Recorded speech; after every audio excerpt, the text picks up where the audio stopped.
Hi guys, welcome back to my channel. My name is Sherry. So today we will talk about new language. How do you practice your new language in your daily life? And if you are learning Mandarin currently, so how do you practice them by yourself?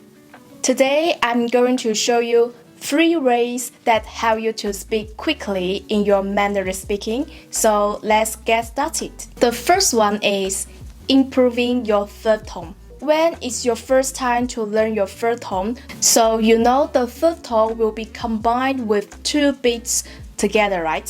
So for example, 早, so be the third tone. You can see that third tone will be firstly falling down first and then go up a little bit in the end. So it will be 早. If you are learning Mandarin, and you may know that the first time you learn the third tone will be like this, right? When the people speak the long sentence in the daily life, so they won't speak 早 all together. This is because they want to speak quicker and then the more smoothly. When there is a third tone in the long sentence, we will be focused on the first beat falling tone and then try to ignore the second beat going up. Then I will give you an example. So for example, this one, good morning. 早上好. You can see that the first word, the first hanzi will be the third tone, right? So when you practice them singly, this will be try to complete their pronunciation together. So it will be 早. But when we are speaking like a short phrase or in a long sentence, we won't say like that. We try to just say 早上好. So you can see that this is the difference, right? Another example is 晚上好. But if you focus on the first beat of the third tone, this will be 晚上好. You can see that this will be a little bit quickly than your usual speaking, yeah? Okay, let's move on the second way. The second one is use the rules of tones. After you master your tone and some basic pronunciation, we will try to introduce some rules of tones. That will be changing tones. So you can see that this example is the normal one. This will be mean hello, and the pronunciation is 你好. When we try to say the first hanzi, you, 你, so will be the first tone, right? But when we combine them together, especially the second word is third tone as well. So we try to change the first one, the tone, into the second tone. So this will be 你好. But normally when we try to speak them separately, this will be 你好. So you can see that this is the difference, right? When the phrase includes 2 hanzi and both of them are third tone as well, so we try to change the first one, the third tone, into the second tone. So this is the one of the rules of the tones. But what about more than 2 of them in the sentence, and all of them are third tone as well? So what should we do? For example, these phrases, this one, buy the fruits, 买水果. In the middle one, so the second one hanzi, so we try to change to the second tone, yeah? And then we can give another example for you. For example, this one, 煮水饺. Separately will be like this. But when we're going to say them in the daily life, we will try to say that 煮水饺. The middle one, I changed them to the second tone as well, right? For example, this one, 展览馆. This will be mean exhibition hall, right? But when we're going to say them separately, so this will be all of them third tone. So will be 展览馆.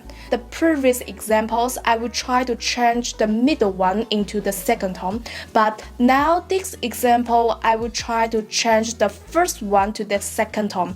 But why? So do you know the reason? Let me show you. When we're going to changing tone for the third tone, we have some rules for them. For example, we have 2 types of situation when we're going to change that. So the first one is A and BC type. And then the second situation will be AB and C type. I use the pause in between them and we try to manage them based on semantics. Our previous example will be buy the fruits, right? So buy will be the verb word, and fruits, this will be the noun words, is the phrase as well. So we will say 水果 in the daily. So you can see that based on this phrase and based on this semantics, so we try to pause in the middle between the verb word 买 and then the fruits phrase 水果. So this will be A, B, C type. And another example I just show you, 展览馆. I try to separate them between the 览 and then the 馆. 馆, this single hanzi will be mean hall. And then the first bit, this phrase, so this will be exhibition, 展览.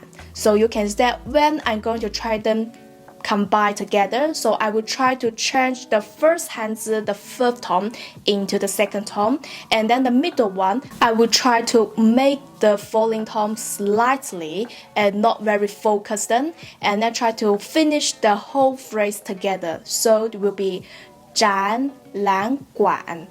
So how about let's try the long sentence. For example, this one. 我有5把小雨伞. So you can set more than 3 words this time, yeah? And how we going to separate them? So I give you the literally translation. This will be, I have 5 units umbrellas. But for the beginners, how do we going to change them, and how do we going to recognize as the ABC type or ABC type? Well, I would suggest that try to understand more vocabulary as you can, so you can understand what the meaning they are. After you understand what their meaning, so you will easily find out which situation you need to focus on. Is the ABC type or the ABC type? So it's quite easy for you, but you just need to a little bit hard work for yourself.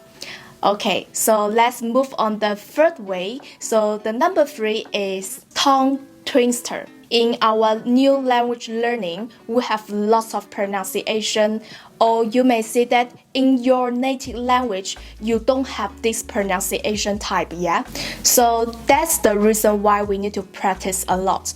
Well, I will recommend you to use tongue twister to practice your pronunciation when you are learning Mandarin. One of the benefits when you are trying to use tongue twister to practice your speaking is to try to speed up your reaction of pinyin. This is because we try to use the tongue twister. We try to put very similar pronunciation initial there in the sentence together, and we try to recognize them quickly. But you know what? This is very interesting for yourself to practice as well. And for some local people, there are few very challenging to practice their tongue twister because they are very similar and it needs their reaction. For example, I show you this one. So you can see that for this sentence, this tongue twister is very confusing you, right? They put the initial le and n together, try to mix them in the sentence. This is very challenging you, and I used several times to practice them. For the first time, we feel very difficult to pronounce them, right? Because they are very similar. When it's your first time to practice your tongue twister, so don't try to spit them all together. So try to understand their meaning first. And after you understand their meaning and separate them, like we talked about the second way. So for example, this one, 牛郎 is the name for the man, and 恋 so will be more like a love, and then 刘娘 is a female name, so you can see that a man loves a woman. And then the next small sentence, they try to swap. So this will be a woman makes a man.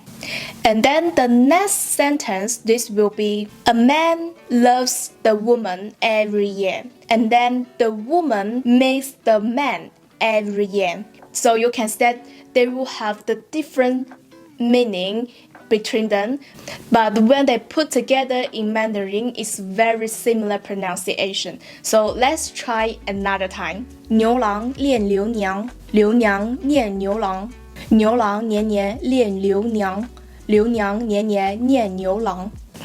Okay, so you can try to practice yourself several times, and I believe that your pronunciation will be much better. Trust me, when I was practice this one, my tongue was fighting. And then will be the same when you try to practice your Cantonese as well. So I will show you a very popular one. 各個國家都有各個國家嘅國歌. So this will be mean every country has their own national anthem. When we try to put this word together in the Cantonese sentence, there will be very similar as well. So you need to try to speed up your reaction of your pronunciation and then try to react quickly so you will know how to pronounce them. Quite challenging anyway. And if you want to practice and master your pronunciation, I will highly recommend you to practice them. And it's not boring and it can help you to practice your pronunciation. After the 3 ways we talked about today, which way you think is the best for yourself to practice? Or if you have any question about Chinese learning, don't be shy and please comment below. I will try to reply to you as soon as possible. Okay, so that's what we talk about today. Or you would like a personalized learning plan for yourself? Check the description below. I will show you the link for you. 那我们下次见咯，拜拜。牛郎恋牛娘，刘娘念牛郎，牛郎恋牛娘，刘娘，刘娘。My tongue is fighting. 各個國家都有各個國家嘅國歌。